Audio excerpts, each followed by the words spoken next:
Sure, but do you have a program of the day? No. What? Do you have a program of the different proceedings? It's in the Xlog. Okay, can I take it? It's possible, and I can also open on my computer and you can see. Okay. Otherwise, lei ce l'ha? No, proprio sì. Sì, veda con non si preoccupa. Allora, invece mi faccio una foto del. Mi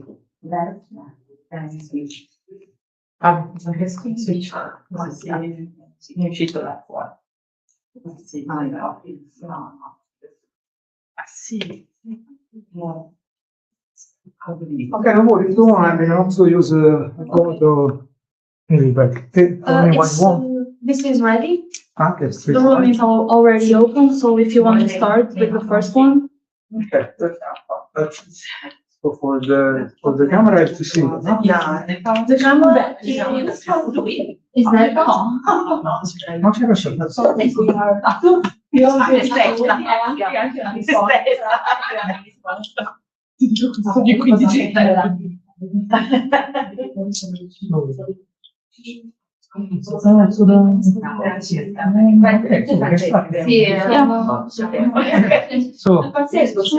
we can start if you want. Good morning. Welcome to this session of the workshop SEMLUM, Socioeconomic and Environmental Models for Land Use Management.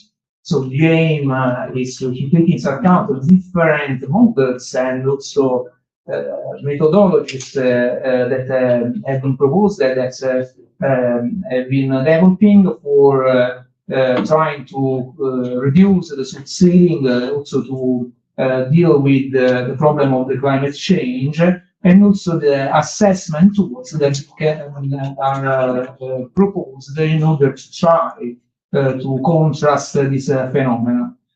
So we have today, we have three sessions. This is the first one of the morning, other two in the afternoon. Today we have 5 works. Let's start with the first one.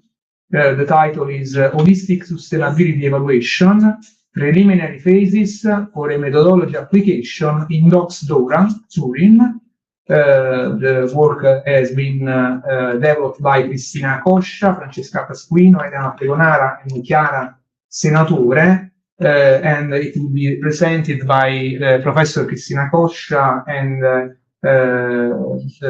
Dr. Francesca Pasquino. So, okay, let's start with Professor Coscia. Yes, okay. I So the floor is yours.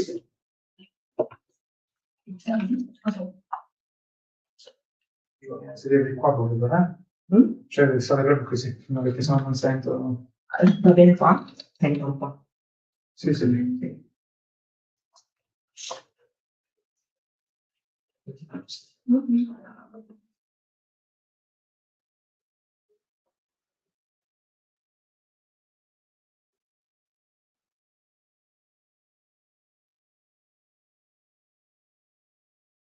Welcome to everyone, and thanks to the coordinator for this interesting session. I'm Cristina Coscia, Associate Professor in Real Estate and Evaluation at Polytechnic of Turin, Department of Architecture and Design. The contribution, the title Holistic Sustainability, and so the authors are Coscia Cristina, Pasquino Francesca, Pregonare, and Senatore Chiara. First of all, I think it is important to highlight this contribute is a second step on research in progress. The first contribute illustrate at CIEV in Naples last years. So it's important the new topic in this phase are articulated in this agenda, but it's important to introduce the motivation and ends. The motivation is definition and evaluation tool capable of harmonizing. Harmonization is a topic question. the heterogeneous dimension and different analytical language of the stakeholders, because it's important to relate the stakeholder. Internalization of a social component in the life cycle value.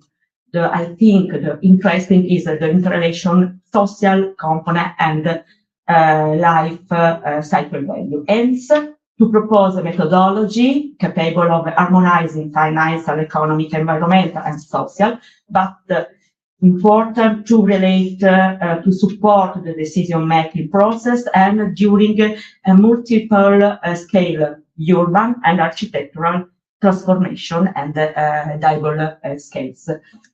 For the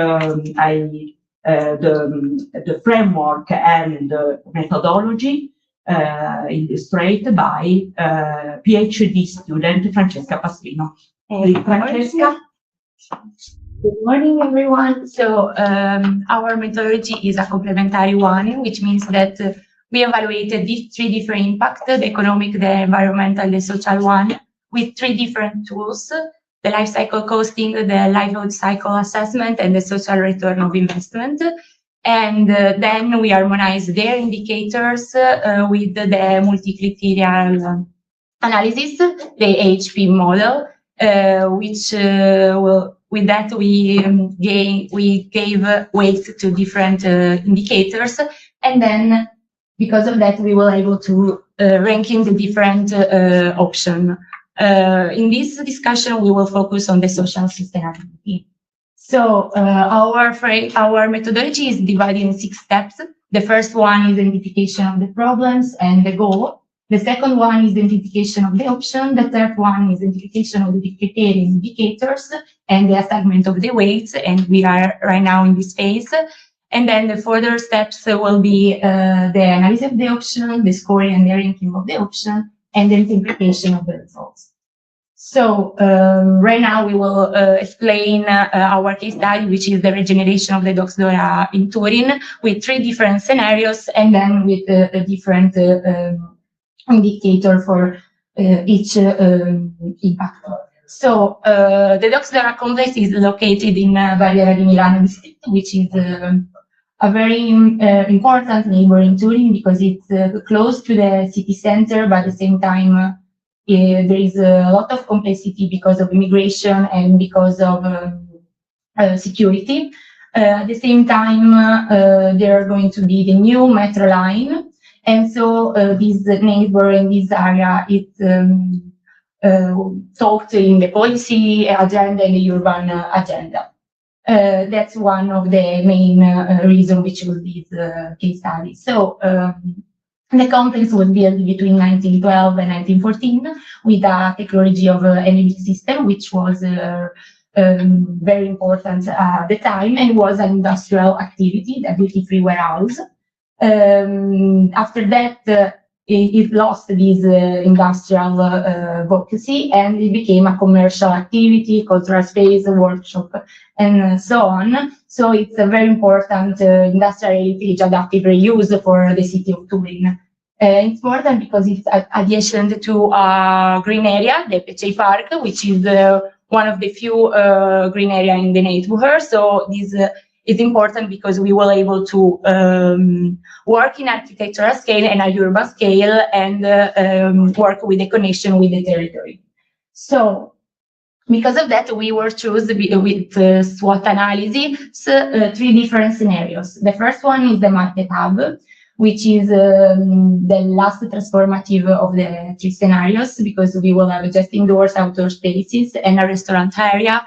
And its aim is to activate the economic advocacy of the area. And so it's going to be a short-term construction. The second scenario is the cultural and design hub, which is more conservation-oriented of the complex.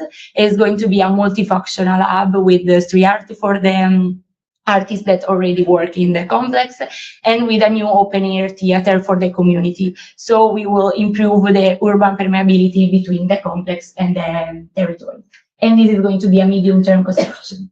The third scenario is the education and training hub, which is the most transformative one.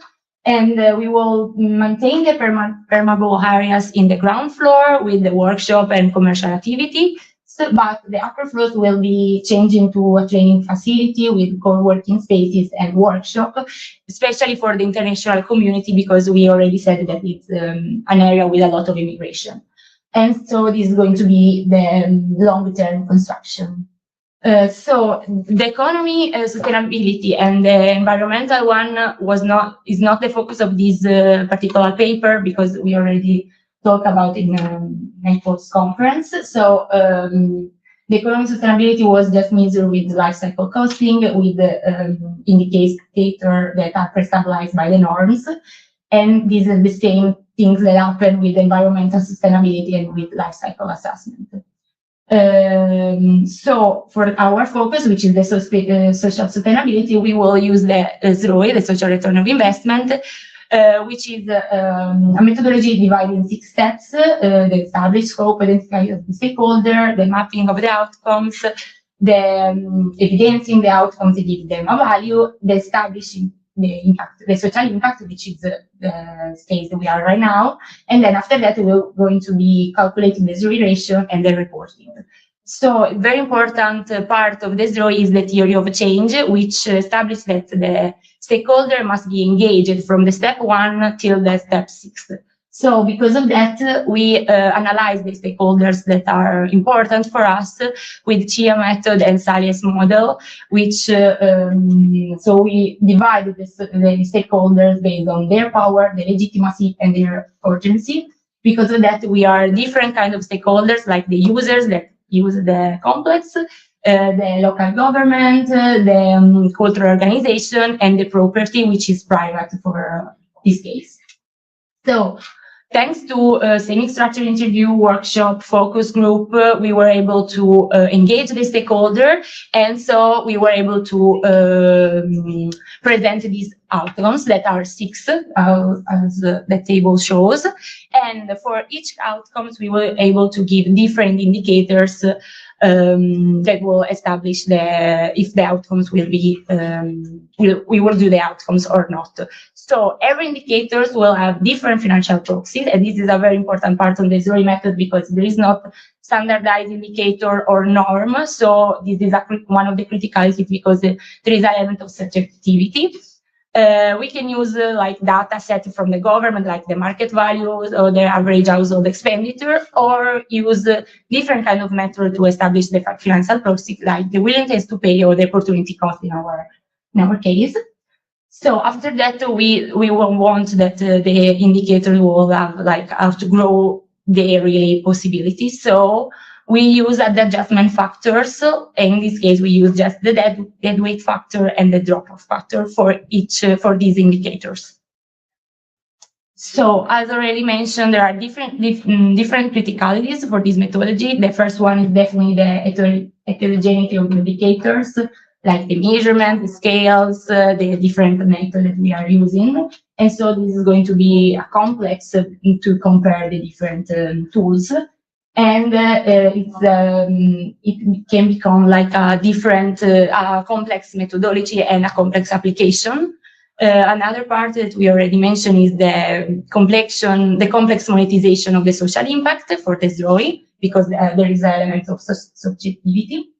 And the involvement of stakeholders is really time consuming and even money consuming. That's why we don't talk with the neighbor of the population of the neighborhood or the tourists that engage in the area.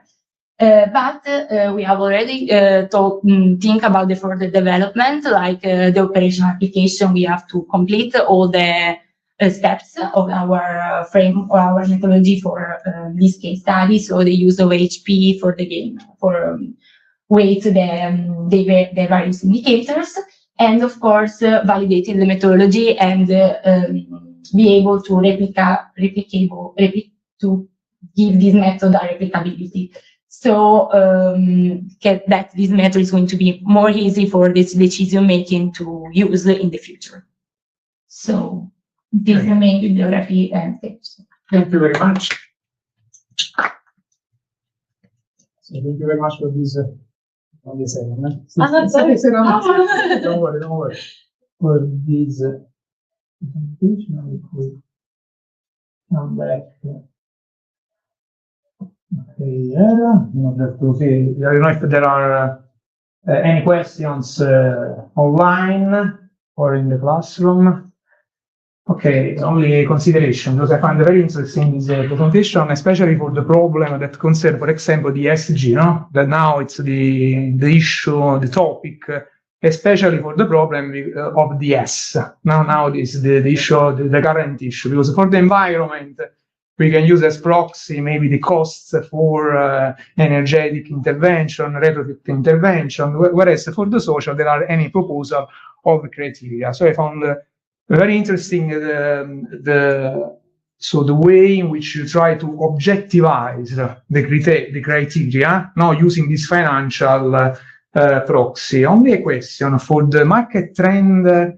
So it affects in a negative sense the social, because if I think so, the gentrification so can be an increase of the value will affect in a negative way. Exactly. In this case, yes, because Doxdora is the neighbor is very complex. So and it's an area that right now doesn't have a realized market value.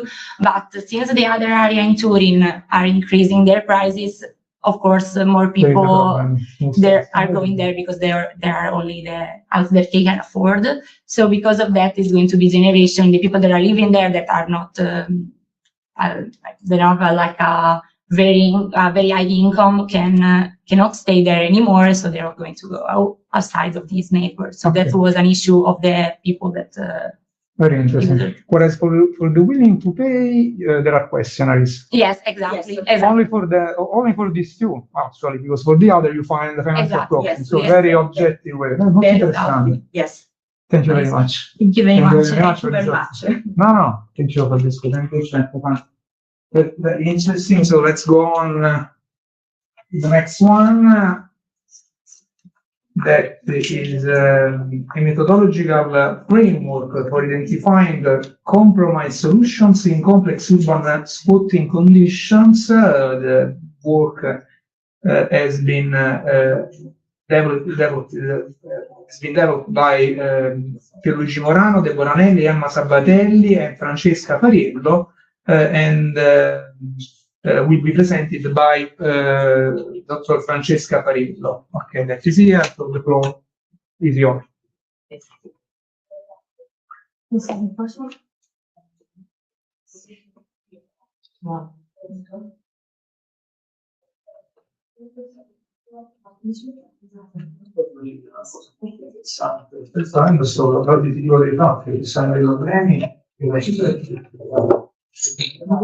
Good morning, my name is Arianna and I am a student, and today I will be presenting a research project carried out in collaboration with the professor from the Polytechnic of Bari and the Sapienza University of Rome, entitled A Methodological Framework for Identifying Compromise Solutions in Complex Urban Spotting Conditions. So the work I'm going to present focuses on a very relevant issues in contemporary urban planning, and it is how to support the decision-making process when urban contexts are complex, conflictual, and characterized by the presence of multiple stakeholders. So the presentation is organized into 5 main parts: the aim of the work, the problem statement, the methodological workflow, the application on a case study, and the conclusion and future development are discussed. So the aim of the work is to develop the structural methodological framework to support decision-making in complex urban contexts. These contexts are often characterized by multiple stakeholders, and there are a lot of conflict interest. So in such situation, decision cannot be based only on technical or economic performance, and they must also consider social acceptability, institutional feasibility, legal constraints, and so on. The proposed framework has 3 main objectives: The first is to compare scenarios. Urban decision-making usually involves several possible alternatives. The second objective is to represent stakeholders. Each actor involved in a decision-making process may have different priorities. And the third is to reveal trade-offs.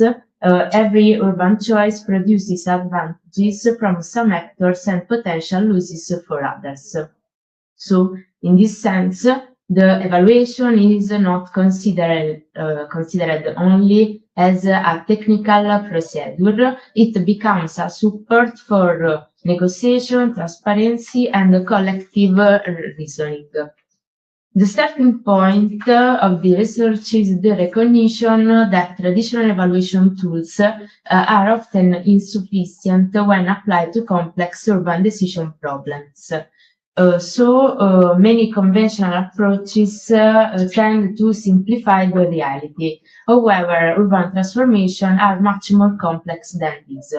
They involve multidimensional problems where economic, social, legal, environmental, and but they introduce different institutional logics and perception of risks. Multi-criteria decision analysis is widely recognized as a useful approach for structuring complex decision because it allows the comparison of alternatives according to several criteria at the same time. However, the literature still pays limited attention to the explicit identification of compromise solution, and this is the gap addressed by the research. The proposed model combines three complementary components. The first is the social multi-criteria evaluation. This provides the conceptual framework for representing multiple viewpoints and different value of each situation. The second component is the best and worst method, and it is used to estimated criteria weights. And the third component is the Macbeth-inspired approach. This is used to construct a value scale from qualitative pairwise judgment. In practical terms, it allows the analyst to transform qualitative evaluation, such as a weak, moderate, strong, or very strong, into numerical values that can be used in the final evaluation model. Together, these three components make it possible to represent stakeholder preference, weight evaluation criteria, assess alternative scenarios, and identify areas of governance of conflict. So the methodological workflow is articulated into 6 phases. The phase 1 is structure decision problem, phase 2 define evaluation criteria, phase 3 define alternative scenario, phase 4 estimate the criteria weights, phase 5 evaluate alternatives, and phase 6 aggregate the scores. So the first phase concerns the structuring of the decision problem. At this stage, the decision issue is defined and the main stakeholders group are identified. The framework uses SMCA to represent different viewpoints and to make visible the potential conflicts among actors. The second phase concerns the definition of evaluation criteria. Criteria are selected by combining different sources, the scientific literature, the specific context, the planning logic. This triangulation is important because it ensures that the criteria are both theoretically grounded and context sensitive. Particular attention must be paid to avoid finger flaps and double counting. The third phase concerns the definition of alternative scenario. The alternatives must represent a feasible urban intervention option. They must also be clear and comparable. This is particularly important because the evaluation process can only produce meaningful results if the alternatives are defined with the same level of detail and according to the same logic. The fourth phase focuses on the estimation of the criteria weights. Here, the best worst method is applied for each stakeholder, And first, the most important criterion, the best, and the least important criterion, that is the worst, are identified. Then, pairwise comparison are used to determine how strongly the other criteria prefer that one. The result is an optimized set of weights for each stakeholder. This is relevant because the same criterion may have a very different importance depending on the actor considered. The fifth phase concerns the evaluation of alternatives. At this stage, the alternatives are assessed through value function based on Macbeth-inspired approach. And this means that the evaluation is starting from qualitative pairwise judgment on the difference in attractiveness between alternatives. Instead of asking only which alternative is better, the method also asks how strong the difference is. The sixth phase consists of aggregation of scores. The values assigned to the alternatives are combined with the weights obtained through the best-worst method. This produces an actor alternative evaluation matrix. Through this matrix, it becomes possible to construct stakeholder-specific rankings and to analyze where actors converge and where they diverge. So, most importantly, the model can identify value conflicts, potential reaction conditions, and possible compromise solutions. To demonstrate the applicability of the framework, we selected the Spin Time building in Rome. This building has been occupied since 2013 and has gradually evolved into a self-organized residential and social community hosting more than 150 families together with cultural and social activities. Spin Time represents an ideal case study because it embodies many of the conflicts that characterize contemporary urban governance, and it involves issues of housing rights, private property, legality, urban regeneration, and public policy. So, the analysis includes 5 stakeholders groups. There are occupants, private owner, the municipality, supportive citizen demanding legality, and public order. Each stakeholder assigns different importance to 6 evaluation criteria. These criteria are social inclusion, legality and public order, economic return, positive urban impact, and so on. And the methodological point here is fundamental. Instead of arranging all preferences into a single score, every stakeholder maintains its own weight system. This allows us to perceive conflicts rather than hiding them behind a general average. 3 realistic scenarios were compared. The first is the Spin Hotel, proposes complete private development of the building. The second is Solidarity Spin, is based on social self-management by the current occupants. And the third proposes a mixed public-private partnership.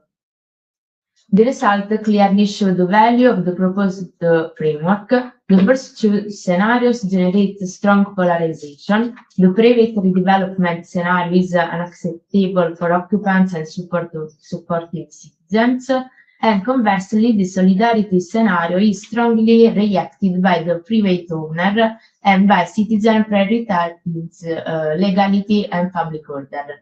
In both cases, at last one stakeholder group would effectively exercise a veto, making implementation extremely difficult.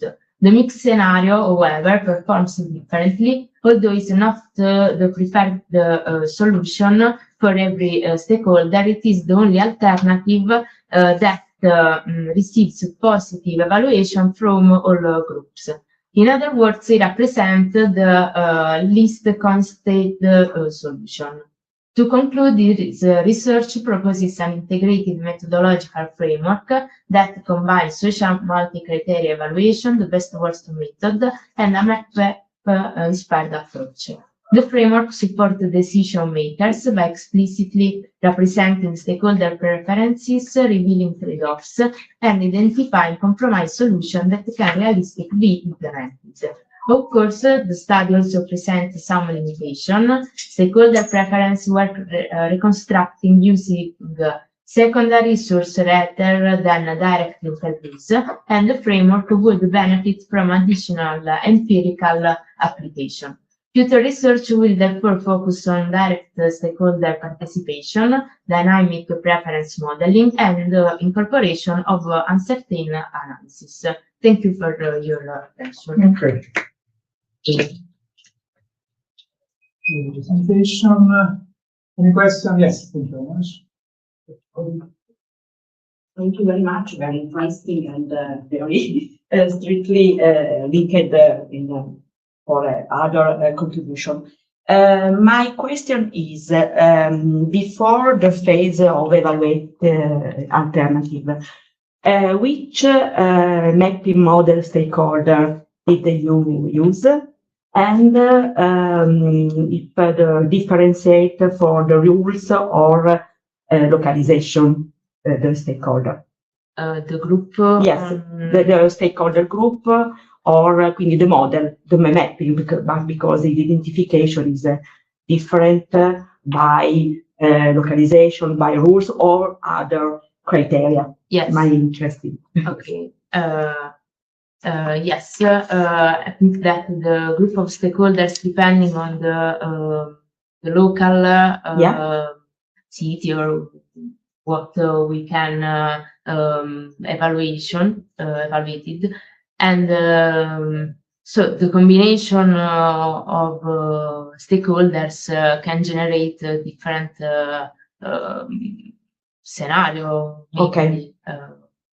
And but the stakeholder model, specific stakeholder model, or to choose the stakeholder because he is expert or not, I don't know.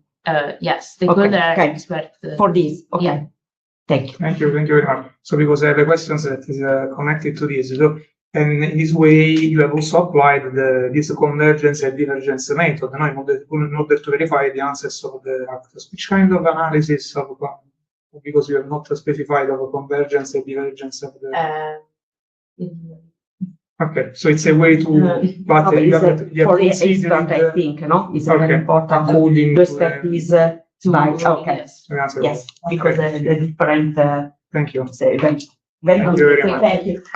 Any other questions? In line. Okay. Thank you very much. Okay, perfect. So let's go on with the third presentation. Work is second.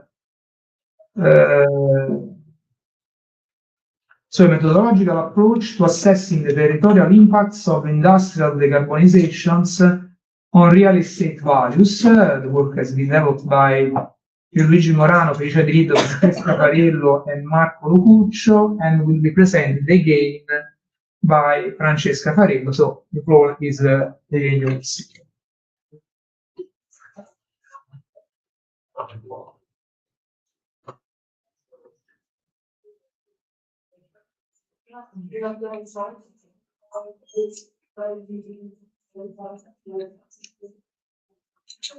Okay, so now I will be presenting a research project carried out in collaboration with the professor from the Polytechnic of University of Bari and the Sapienza University of Rome, entitled A Methodological Approach to Assessing the Territorial Impacts of Industrial Decarbonization on Real Estate Values.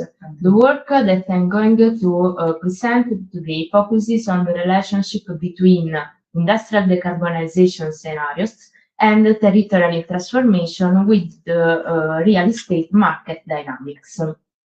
So the presentation is structured into 4 main parts: the aim of the work, the problem statement, the methodological approach, and the conclusion and future development. So the key question of the research is the following. To what extent can the property market serve as a proxy indicator of the regional impacts of industrial decarbonization? This question is based on a specific assumption. Over time, property values tend to incorporate not only the negative externalities associated with industrial activities, but also the expected benefits deriving from environmental improvement, technological innovation, and the transition toward a low-carbon economy. In this perspective, real estate values are not interpreted only as economic variables. They are considered as a composite indicators capable of linking and reflecting a combination of factors, for example, environmental quality, perceived risk, and so on. This research, therefore, aims to develop a methodological approach capable of linking industrial transformation processes with the real estate market response. This is particularly relevant because decarbonization strategies often generate impacts that go behind the industrial site itself. So they may improve air quality, urban space, reduce emissions, and the perception of the risk. For this reason, the proposed methodology can support both public and private decision-making, and it can be useful for cost-benefit analysis, for evaluating industrial transition strategies, and for guiding urban and territorial regeneration processes. This research is positioned within the broader European regulatory and policy framework for climate neutrality. The first important is the European Green Deal, which defines the strategy for achieving a climate neutral economy by 2050. The Green Deal represents a major shift in the way environmental sustainability, industrial competitiveness, and social cohesion are understood. The second is the Fit for 55 package, which introduced behind the emission reduction target for 2030. This package strengthens the European Union emission trading system and introduces tools such as the carbon border adjustment mechanism. These measures have a direct impact on carbon-intensive sector, especially the so-called hard-to-abate industries. However, the territorial effects of these policies are not always to measure. While environmental policies define long-term targets, local communities and real estate markets may react according to shorter and more complex time frames. This creates the need for evaluation tools that can capture not only emission reduction, but also the broader territorial and socio-economic effects of industrial transition. This slide introduces the main research gap. On the one hand, there is a consolidated body of literature on the relationship between environmental externalities and real estate values. Many studies have shown that polluted sites can negatively affect property prices. At the same time, other studies have demonstrated that environmental remediation can generate positive effects on housing values. So what is already known is that the property market is sensitive to environmental condition. So, however, what is still missing is a specific analysis of how technological transformation aimed at reducing CO2 emission may affect real estate values in the area surrounding the pollution site. And so the methodological approach is organized into 12 phases. These phases are divided into two main parts. The first part, which includes phases from 1 to 7, is dedicated to the analysis of the current state. Its objective is to evaluate how the presence of an industrial site currently affects residential property values in the surrounding area. And the second part, which includes phases from 8 to 12, is dedicated to prospective assessment. In this phase, a future decarbonization scenario is defined, and its potential effects on real estate values are simulated.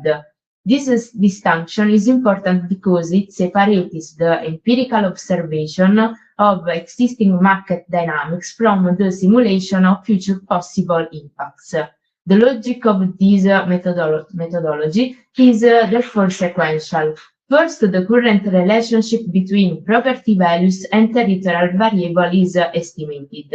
Then, a future scenario is introduced by modifying the variables that are expected to change after the industrial transformation. Finally, the estimated property values before and after the intervention are compared. So, the first part and the first phase is the case study definition. So this step consists in defining the study area and framing the industrial site within its territorial, urban, and function context. The second phase concerns the selection of variables. In this step, the variables that may influence residential property values are identified. These variables can be divided into extrinsic and intrinsic characteristics. Extrinsics refer to the characteristics of the property itself, and the extrinsic refer instead to the surrounding context. The third phase is the identification of the real estate sample. In this step, a representative dataset of the local residential market is constructed, and the sample should include a sufficient number of real estate observation.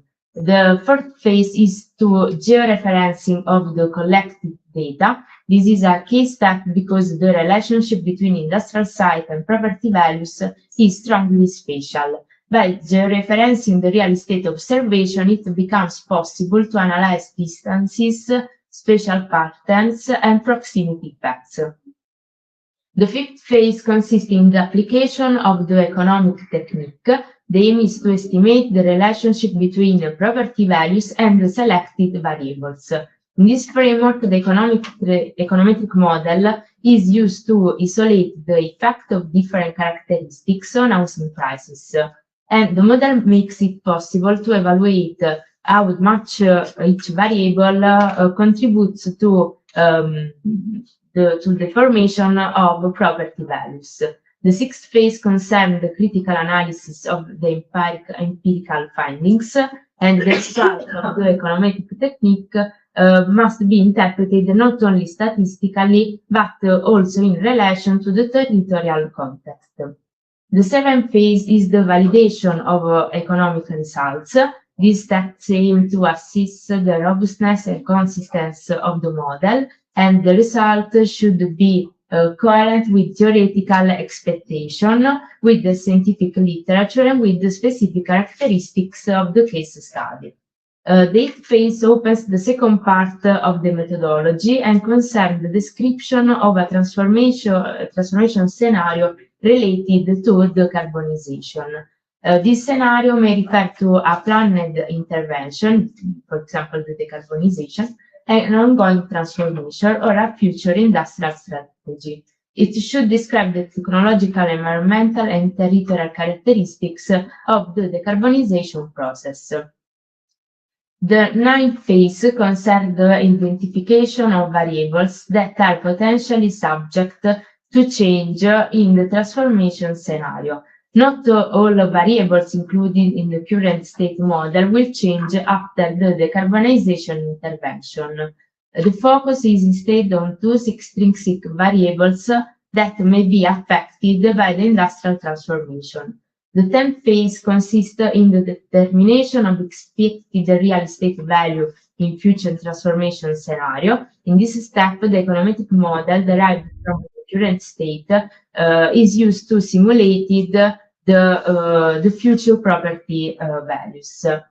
The 11th phase is the comparison between estimated property values before the decarbonization process and tools assist after the intervention. This comparison is central because it is the output of the methodology. And the 12th phase provides a final overview of the results obtained. So it is a integrated interpretation of the results to evaluate the territorial impact with the decarbonization on the property values. And so, to conclude, the proposed methodology offers a structured framework for assessing the territorial impacts of industrial decarbonization through real estate market dynamics. This methodology is flexible and potentially replicable in different industrial contexts, and is that the property market is interpreted as a composite indicator. Property values may reflect economic, social, environmental indicators. So the most important maybe limitation concerns on the assumption of structural market stability. In the prospective simulation, the model assumes that the relationship between property values and explanatory variables remain unchanged over time. Moreover, future estimates should not be interpreted as precise prediction. They should be considered as indicative trends. So overall, the research aims to contribute to development of an integrated evaluation tools capable of supporting public and private decision in territories affected by industrial decarbonization, which there is a polluted site. And thank you for your attention. Okay. Presentation. So any questions? I have just Okay, come here, please. Come here. In order also to...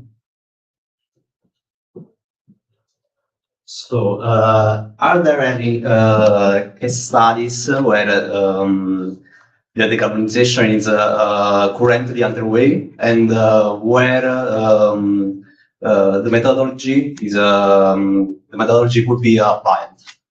Just curiosity. Okay, thank you for the curiosity. And yes, it is a methodological framework, but there is a case study that can improve to apply this methodological approach.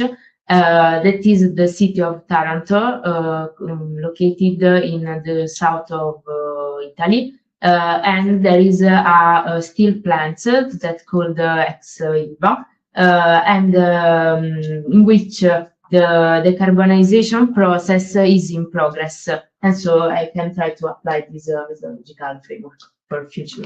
Thank you. Thank you. Thank you very much. Because the problem that I find very interesting on the methodological approach is to assess the variation of the real estate values after exposed to the intervention. So the idea could be to find some comparables, some situation in which you can find the situation ex-ante ex-post. Yes. Have you really tried to find some similar situation, not only in Italy, also international review? No. Okay, you're studying no, also. no. Yes, I define only the methodological approach, and so I can try.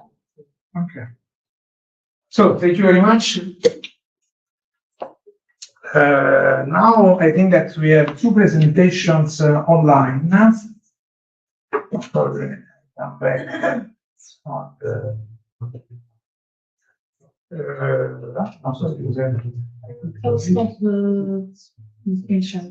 Okay, thank you very much.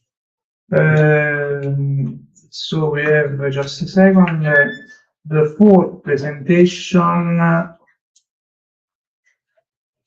The fourth work is mispricing energy efficiency, discrete labels, continuous performance, and policy gaps in urban housing markets, developed by Giovanni Luzzatto, Marina Bertolini, Luca Doretti, Duccio Gamannossi degli Innocenti, Giuliano Marella, and Rubina Canesi.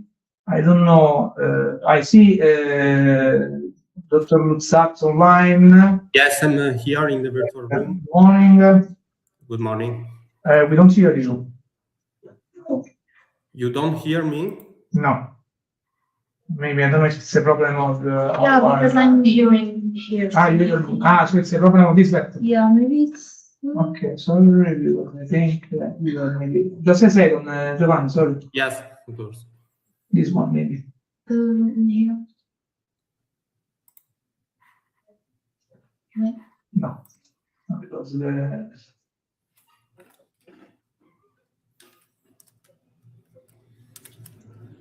It's working now. Now I think that say something, Giovanni. Sorry. Good morning. Perfect. So the floor is yours. If you can share your laptop. Yes, of course.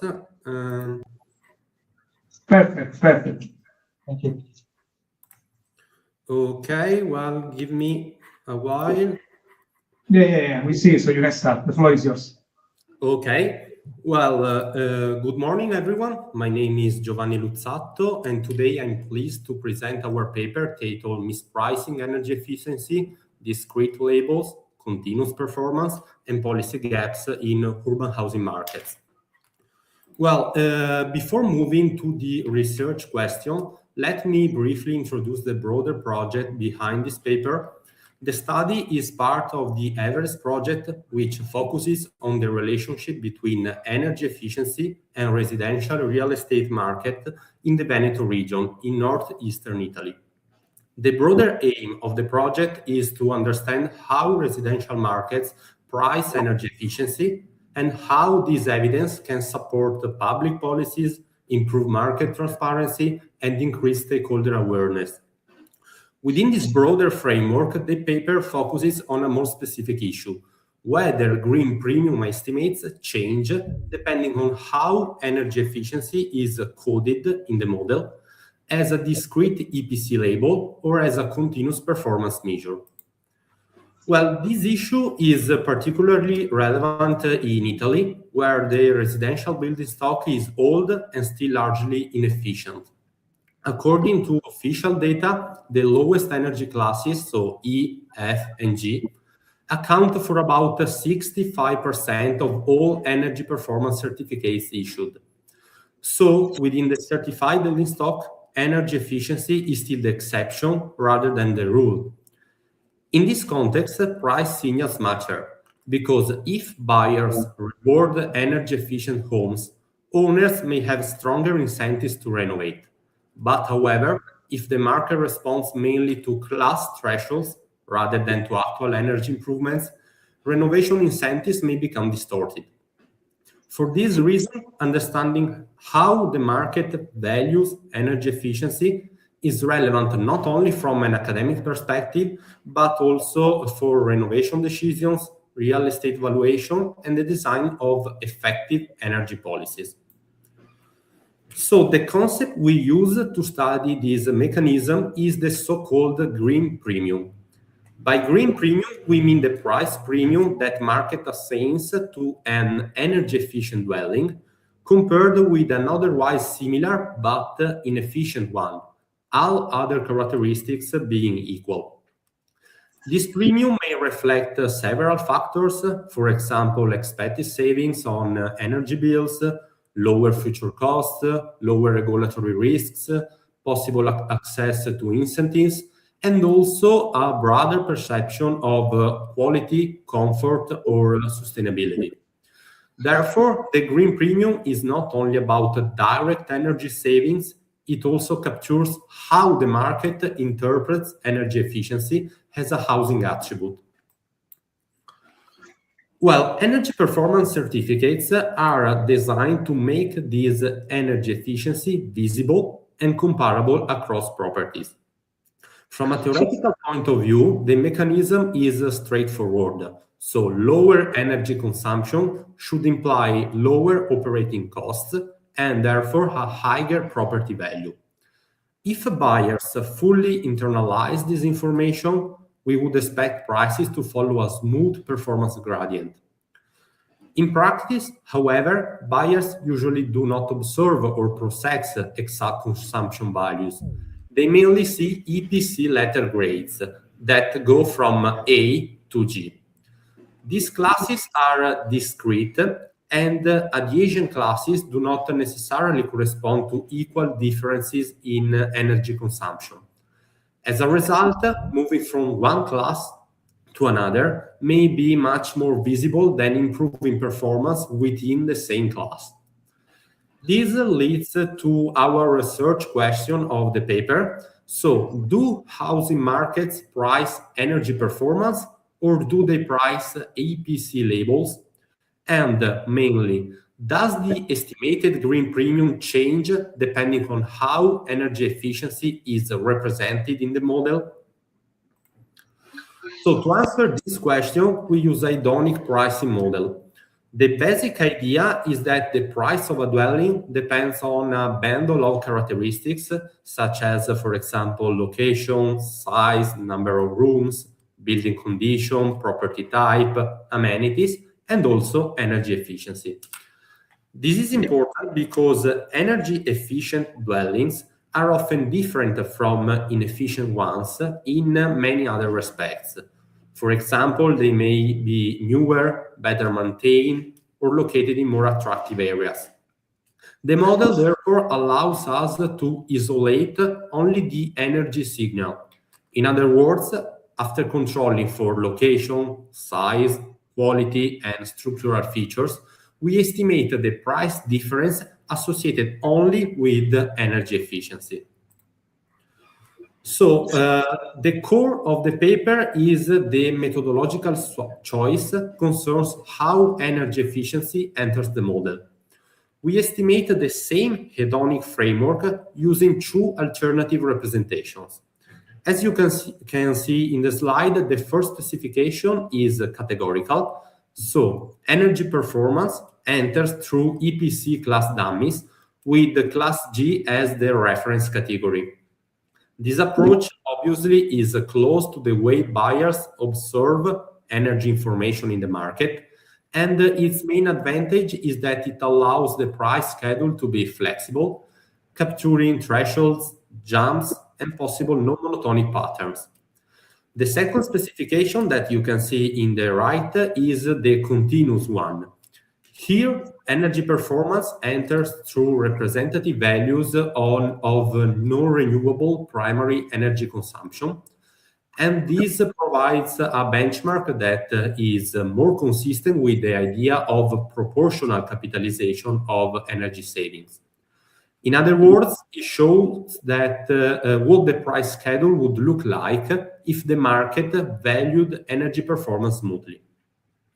In this regard, one methodological note is important to outline because in Italy, single property data are not available, so we do not observe a property level energy consumption for each listing.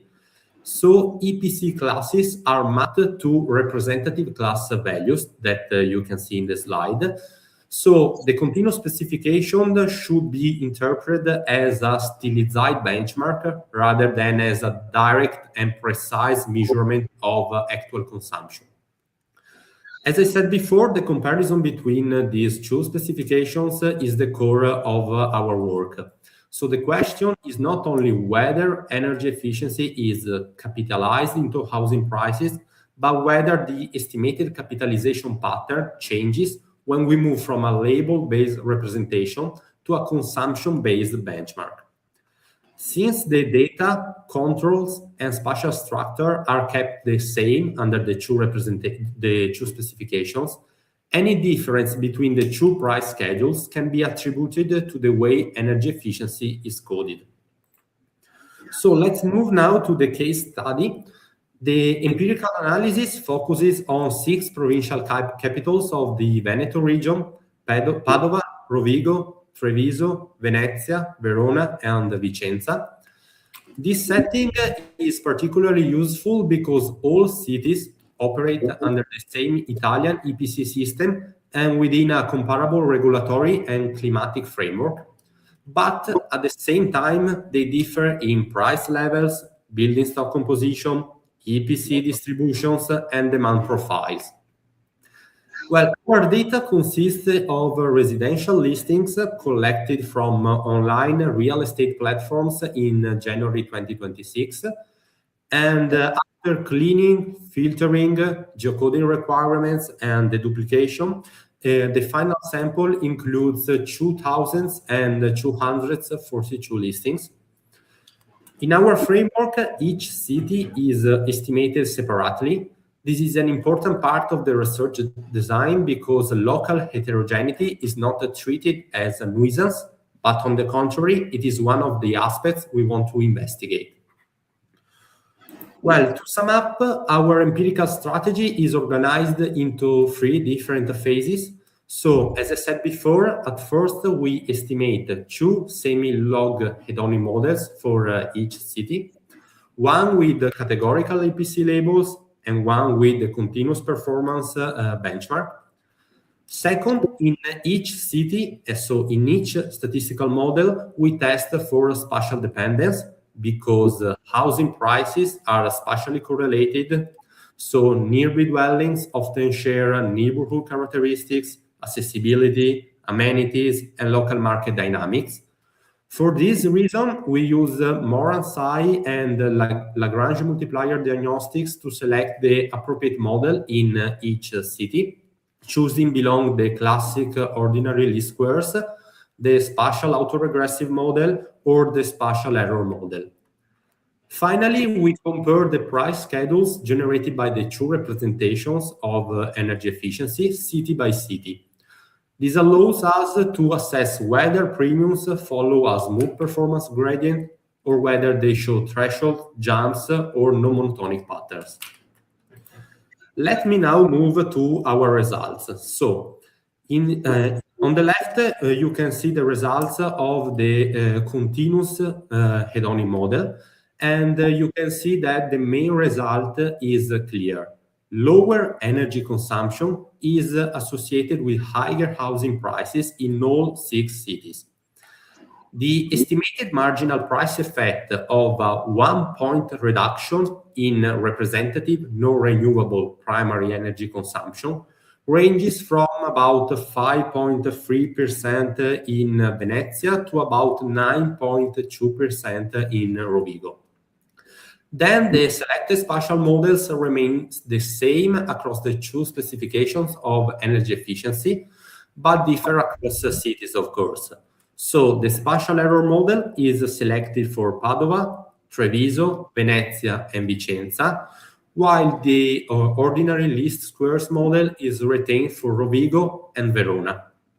This fact confirms that local spatial structure matters and that imposing the same econometric specification a priori everywhere would risk hiding important differences across markets.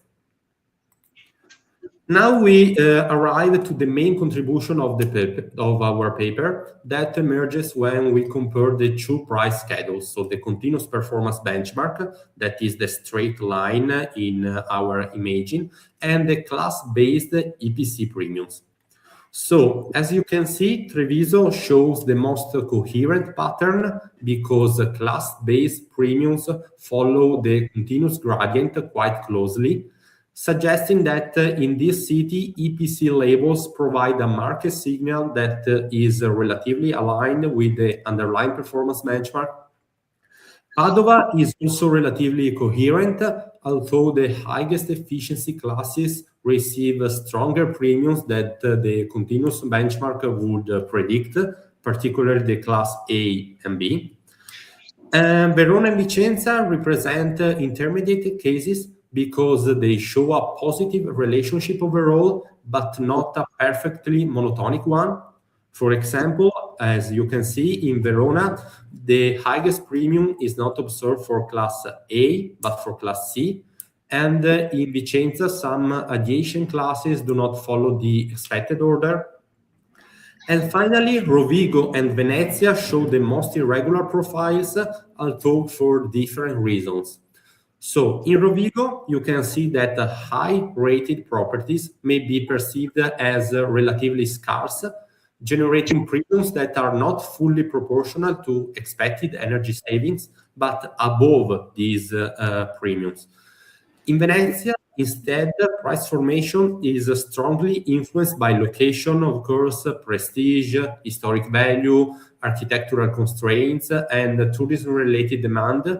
So we think that in this city, energy efficiency still matters, but it becomes less central and more irregularly priced. So the key message is that EPC labels and energy performance are not always equivalent empirical objects. If we only looked at the continuous specification, the conclusion would be relatively simple. Lower consumption is associated with higher prices. However, the categorical specification reveals that the market response may be more uneven. These results have both methodological and policy implications. From a methodological perspective, coding choices matter. EPC class dummies estimate label-based premiums, while, as I said before, the continuous specification provides a continuous performance gradient benchmark. When these two schedules diverge, the difference is substantive, not merely a technical difference. And this also means that in statistical modeling, we should be cautious in treating EPC classes as equally spaced ordinal scores, as is sometimes done in the literature, because, for example, a movement from class F to class E is not necessarily equivalent in performance terms to a movement from class B to class A. Finally, from a policy perspective, the issue is that market incentives may become concentrated around the class thresholds. For example, a renovation that moves a dwelling just above a class boundary may receive a strong market reward, while another renovation may generate real energy savings, but remain within the same energy class, and therefore receive a weaker price response in the market. For this reason, in our opinion, EPC labels should be complemented with clearer information on expected consumption, energy costs, or measurable performance gains. In practical terms, this means translating technical performance into information that buyers and owners can understand. For example, expected bills, expected savings, and the value of improvements, even when they do not change the EPC classes. Finally, the results also suggest that local market dynamics matter. So the same EPC system generates different responses across cities. So one-size-fits-all incentive schemes may not be equally effective everywhere. And now let me conclude with this final slide where I have summarized the main points of our analysis. I would like to focus briefly on the main message of our study. Energy information is not only a technical attribute of a property, but also a market signal. For this reason, the way energy performance is measured, classified, and communicated to buyers can affect how it is reflected in housing prices. Finally, looking ahead, future research could strengthen the analysis, for example, by using transaction-level prices and property-specific energy performance values that at the moment, as I said before, are not available in Italy. And we could also expand the sample size in order to obtain more stable and reliable results across all energy classes, especially those with fewer observations. And finally, extend the comparison to other regions and to other climatic contexts.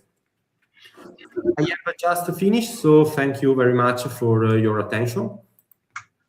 Thank you. Thank you very much. So, sorry.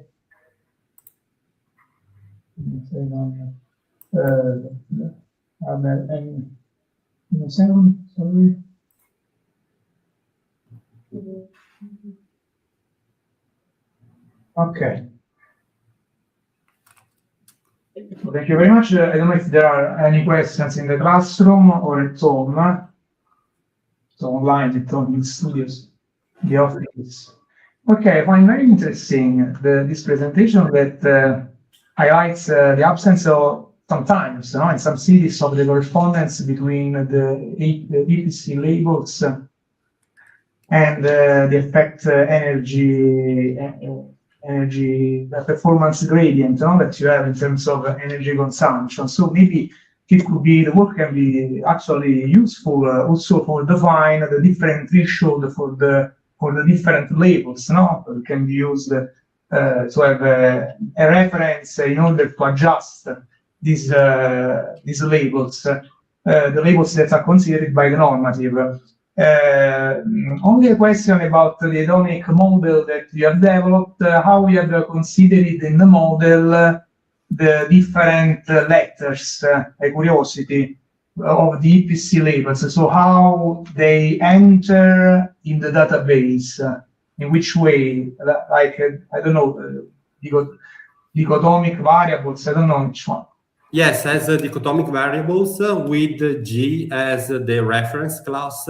So the coefficient associated with each dichotomic variable was the price premium of that energy classes with respect to the G class. Okay, whereas the performance gradient is continuous. Yes, we use a measure of energy consumption. So it is a numeric variable in the model. Okay, thank you. Thank you very much for this outstanding presentation. So let's go on. Thank you with the final presentation. So I take again the list that is, okay, composite indices for urban blight assessment, a decision support approach for urban regeneration, developed by Luigi Morano, Emma Sabatelli, Deborah Anelli, and Francesco Tajani. The work will be presented by Emma Sabatelli, that is online. So, Emma, the floor is yours. If you can. Thank you. Can you hear me? Yes, yes. Okay.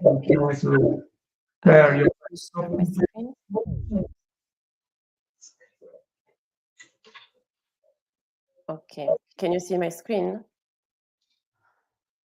No. No. Okay. One moment. Maybe I.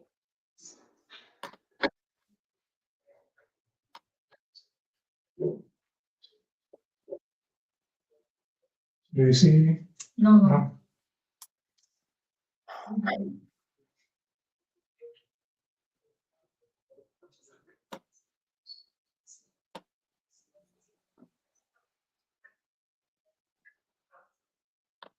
One moment. The connection is.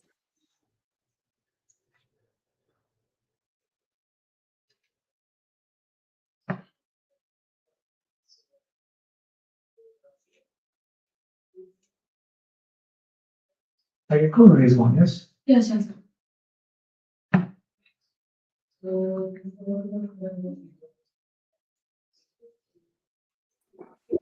Okay, now? No.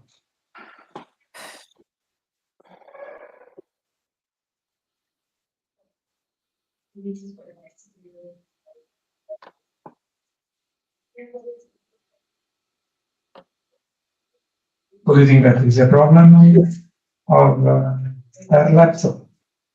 Yeah, probably because it's just she only has to click, okay. So I don't know.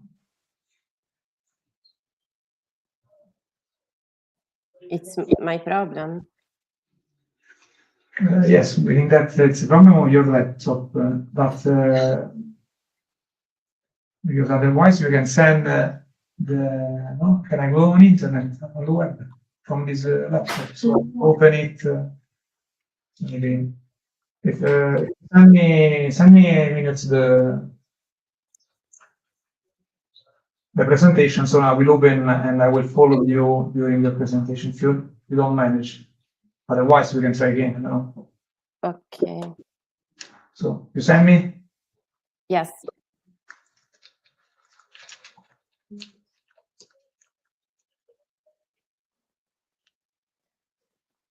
In this chat or okay. Better if you have on this chat. Yes, better. If you can in this chat. No, I can't. Can't upload the file. Yes. Do you have a pen drive? But do you have the presentation, no? Ah, you have, okay, but we have Maybe I can change the computer. wait a minute, because we will use a pen drive here. This one, the blue, which one is the other? This.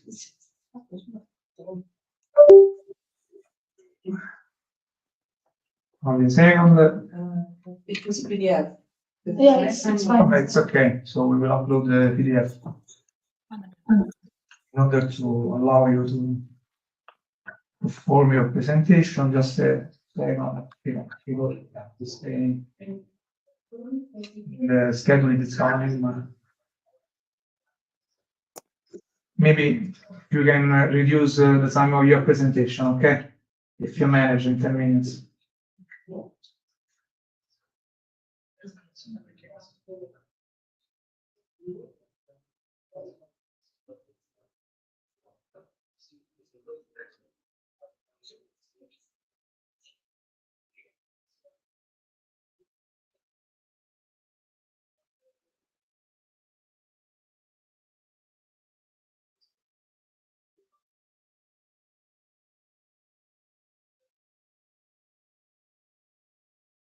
This one's.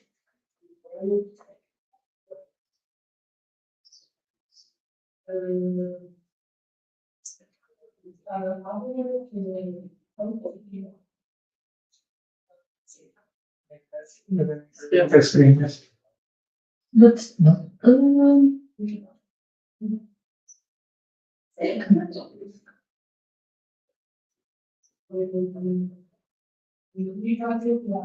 Ah, ok. Because. No, stiamo caricando la tua presentazione PDF sul nostro PC, perché abbiamo un attimo con le slide. Sì, quella che ci hai mandato PDF. Tu adesso stai vedendo lo schermo nostro.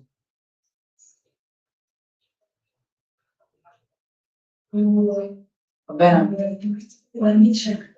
I can go on in which way? Non ti preoccupare, poi facciamo qualcosa.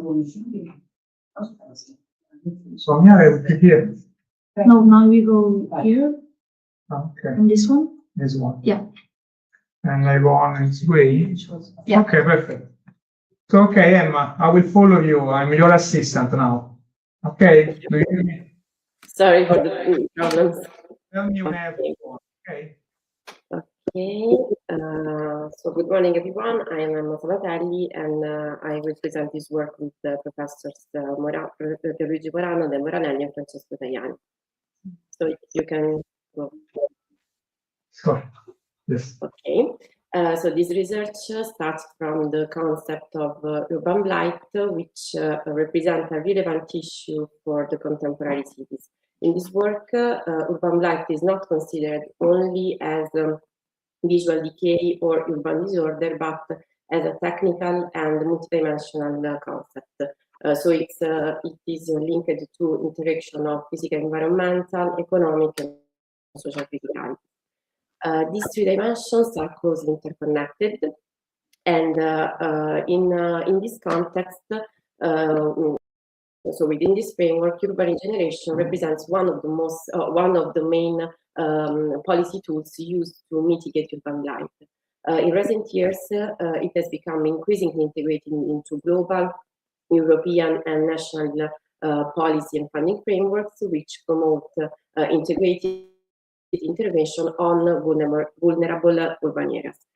This implies an area-based logic, meaning that interventions are not applied uniformly across the whole city, but are targeted to specific urban areas where criticalities are more concentrated. However, when public resources are limited and the demand for intervention is high, administration needs to decide where to act first. Starting from this need, the aim of the work is to develop and test a decision support model to assist public administration and private operators in the assessment, management, and mitigation of urban blight. The methodological application is based on the construction of three component-specific composite indices: physical environmental index, an economic index, and a social index. And these three indices are then integrated into an overall urban blight index. The results are then represented through GIS-based thematic maps. So the model is intended to support different decision-making functions, so identifying the most critical areas, defining interventions priorities, monitoring the phenomenon over time, and building an objective and shared knowledge base for dialogue among institutions, operators, and communities. So the methodological approach follows the standard logic for constructing composite indices, but each step involves methodological choices that can influence the results. So the work includes 11 main phases, start from the definition of the phenomenon and the components to be measured. It then moves to selection of the territorial scale, selection of the indicators, and the construction of the database. After that, the indicators are oriented and normalized, and correlation analysis is used to verify possible information overlaps. The indicators are then weighted, aggregated within each component, and then integrated into an overall index. Finally, sensitivity analysis is used to test the robustness of results, and the final stage is the georeferentiation of indices, so the thematic maps. So the first step concerns the definition of the phenomenon and the components to be measured. So urban blight is made operative to the three analytical components: physical, environmental, economic, and social. The second step concerns the territorial scale of analysis. So this choice is particularly important because the scale affects the interpretation of spatial concentration and consequently the identification of priority areas. In the case study of Rome, that is the case study of the application of this framework, the analysis was conducted at the scale of urban zones. That is a scale that represents an intermediate level, so it is more detailed than municipalities or districts, but more stable and data accessible than very small spatial units. The third step concerns the selection of elementary indicators and the construction of the database. So the process started from a structured literature review. The initial list included a large number of variables, which were then reduced and aggregated according to conceptual similarity. The final selection was guided by two main criteria. The first one is that the indicators that had to be consistent with the adopted definition of urban blight and with the three analytical components. Second, they have to be measurable, interpretable, and reliable at the selected territorial scale.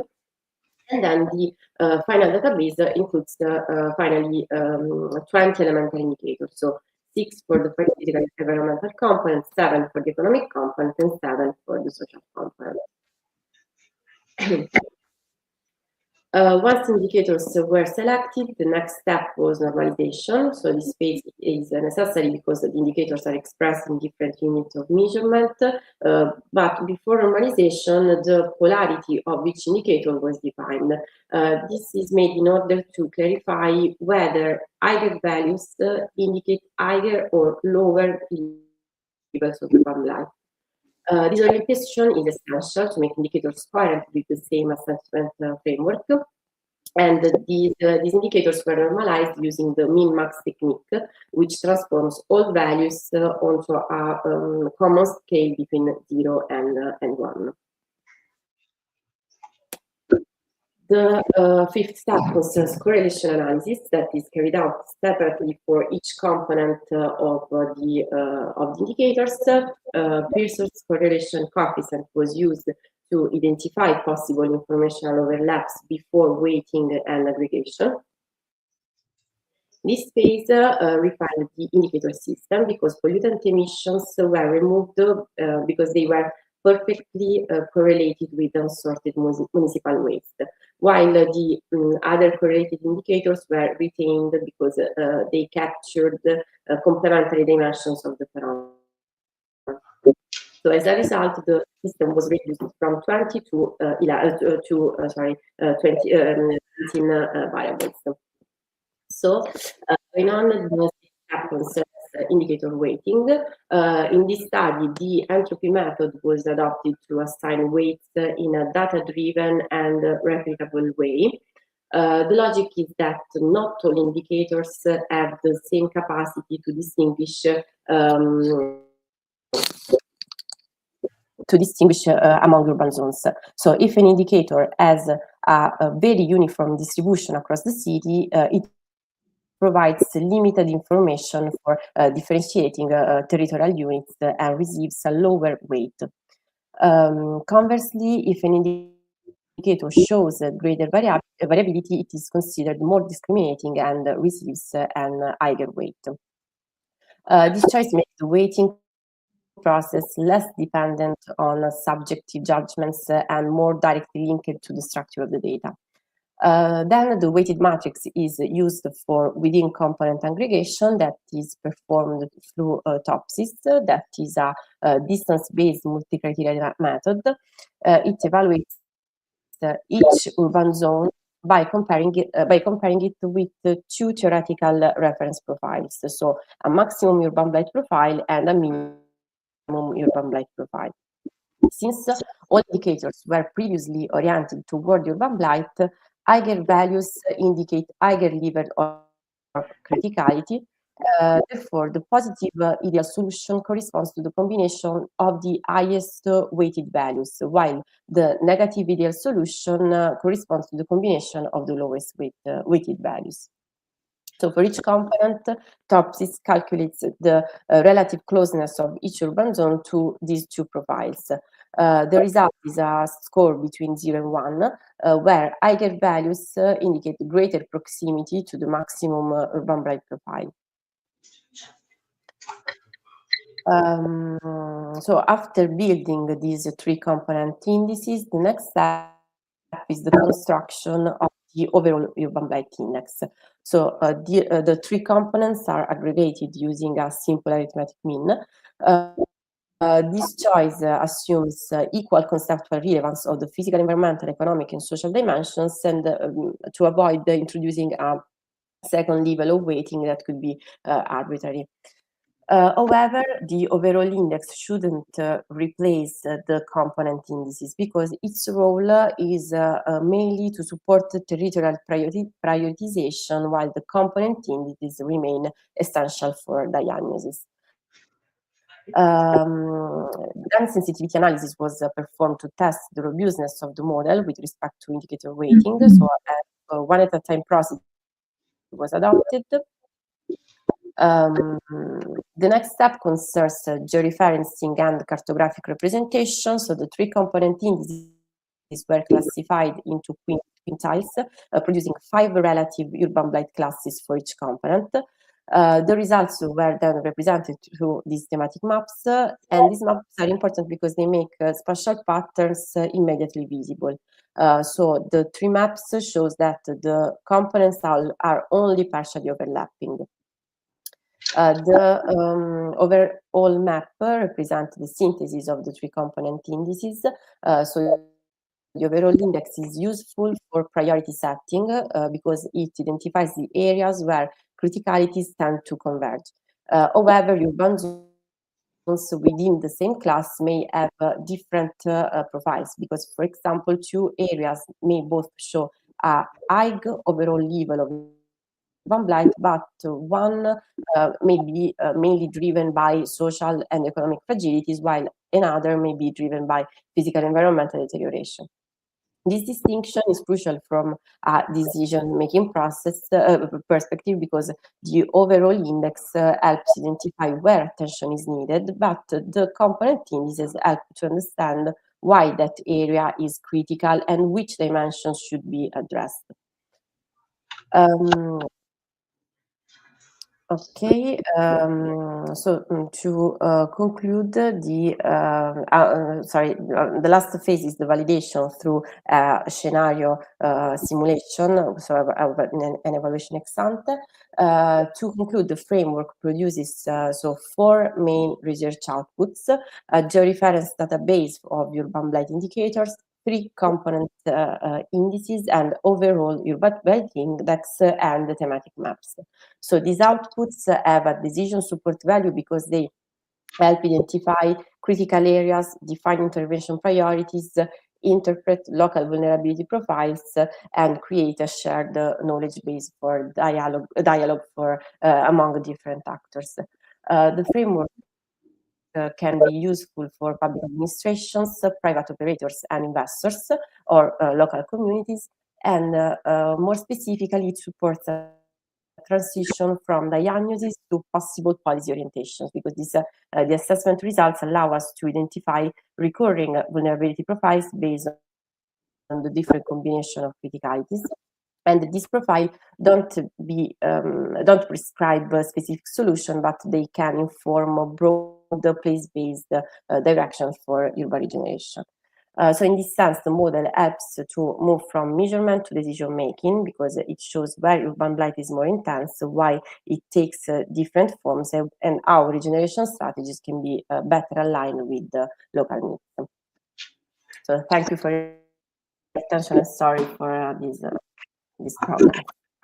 Thank you very much for the presentation. If there are any questions in the classroom or online.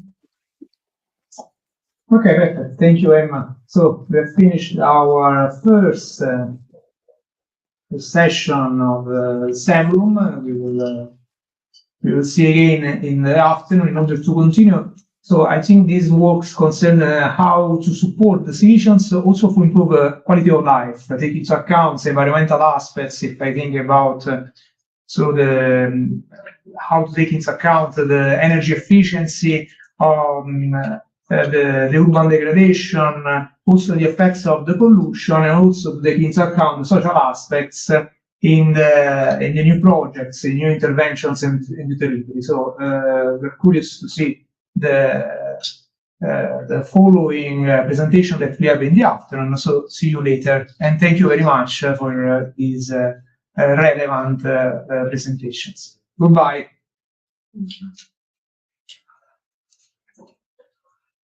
Thank you, Carolina.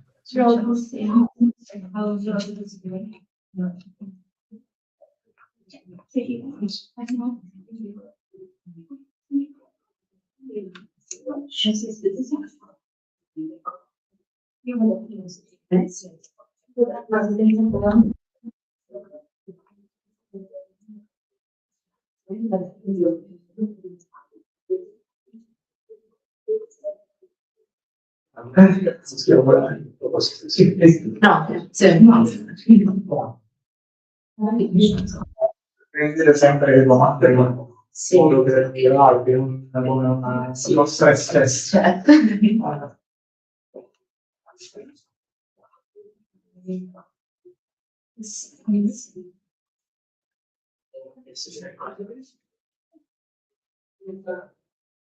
No, you have another session? Here, no? No. Okay, yeah.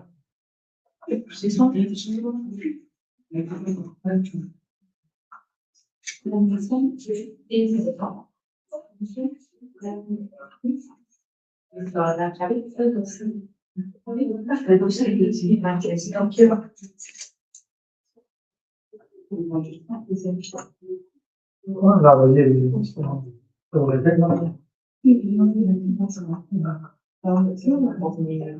stanno già giusto una cosa, senza un cambiato insieme alla stessa cosa, dicevo sì,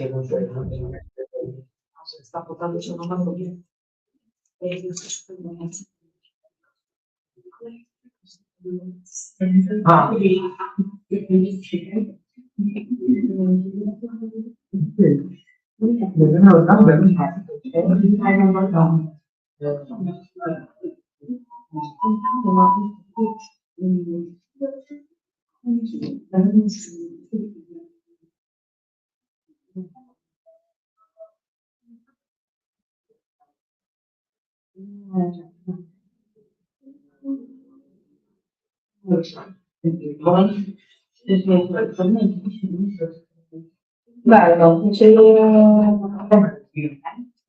Bello, vediamo questo. Ci hanno fatto visitare prima questo ministero, possiamo fare le linee.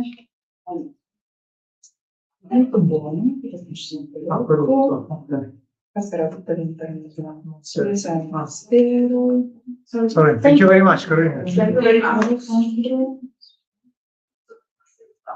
Sono nostro.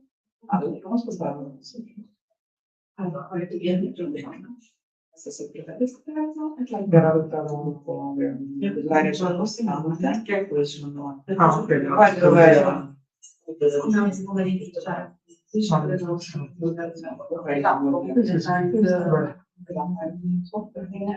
Cosa da specificare?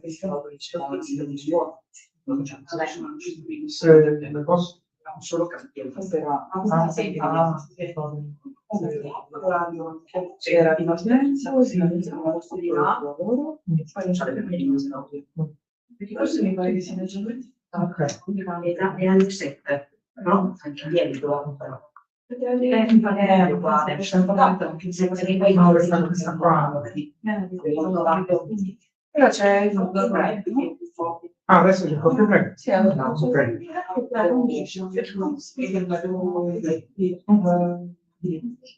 le comunità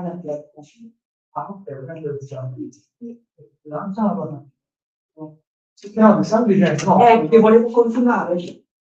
che c'era questo discorso che per esempio il senso del problema della filosofia che ha però poi sicuramente la risposta è così invece no? Sì, invece oppure la situazione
Io ho deciso che attacchiamo la cena stasera. Sì, sì.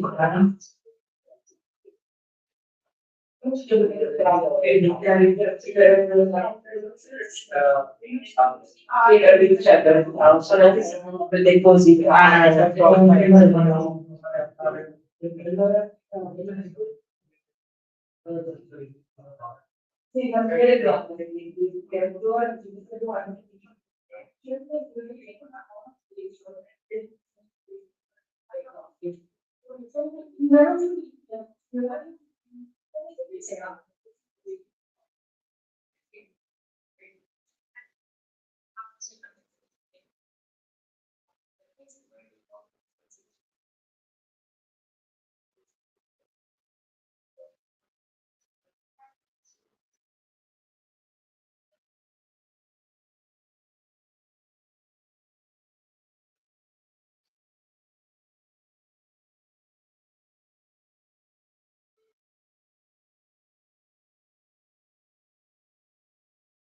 Sì,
Adesso sui due scenari fatti evidenti sulla percezione proprio dell'identità, ormai anche ragionare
però è quello consultante però quanto è spiegato in voce. Sul